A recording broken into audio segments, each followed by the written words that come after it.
Okay, so yeah, there's two types of automation. One is automation that you do with your mouse.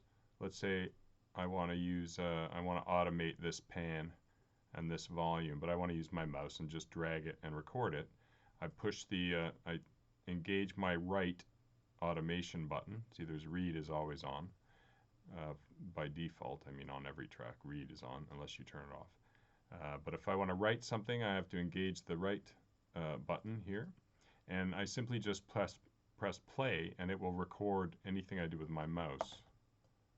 Right? Here's a pan envelope, and I'll even do a volume envelope on the same thing. And it created two different envelopes, which I can either access by shift clicking, or I can open up the lane, and I can do further editing or change what I did, draw things, draw perfect lines. There's all sorts of things you can do with your tools. Okay, so that's the one style of automation. The other style requires you to actually physically hit the record button. You don't use write. You put it in record. This is, say, for a MIDI file. Let's say we're going to do our bassoon down here, and we want to automate.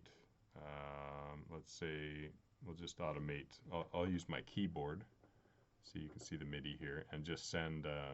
I'll use it to use the dynamics.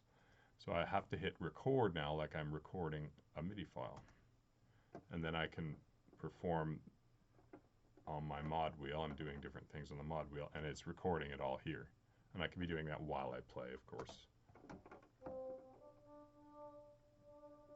That sounds pretty stupid, but in any case, yeah. So there's the write enable type of MIDI using a mouse, and there's this type of when you're editing MIDI with, say, your nano control or a keyboard, you need to record those events as if they are a MIDI file.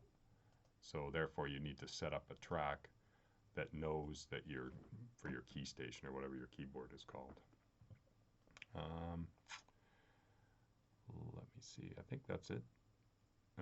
Nah, maybe the only other thing would be is if a plugin. If you have a plugin and you want to automate that. Let's put that on. It didn't go on. Let's see why. Oh, I see. So we pick a plugin out of my small list of plugins. Let's try waves.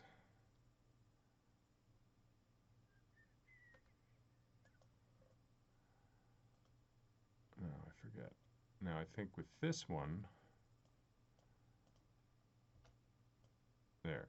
So this one, I'm doing it with my mouse, and I'm using the right enable. Even though I'm in a plugin, I'm not just using the volume. Because I'm using my mouse, I hit play. I can do all sorts of different things within the plugin, and they will show up on Rails, and they know exactly. You can do hundreds of these things if you want. So yeah, so that's a third type. I'm sorry. So plugin or track alterations being done with the mouse needs the right button, and the any kind of MIDI based like nano control, keyboard control thing has to be recorded on a MIDI track like you're doing MIDI, and it has to be routing to the thing you're working on, contact in this case. Okay, that's it.